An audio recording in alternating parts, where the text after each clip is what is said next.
কথায় আছে, বিশ্বাসে মিলাই বস্তু, তর্কে বহুদূর।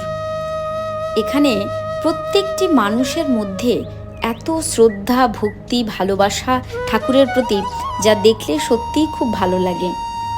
এই যে দেখো, আমাদের হরিচাঁদ ঠাকুর এবং শান্তি মাতার মূর্তি কিন্তু চলে এসছে।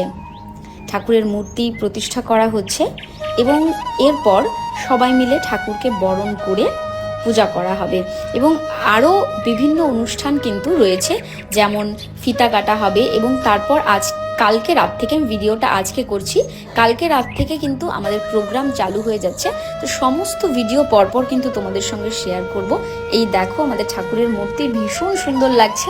এবং এই ঠাকুরের বিষয়ে আমি আরেকটা ভিডিও, শুধুমাত্র এই ঠাকুরের বিষয়ে তোমাদেরকে জানানোর জন্য একটা ভিডিও করব। তোমরা প্লিজ সাথে থেকো, আমার পেজটি কিন্তু ফলো করে দিও।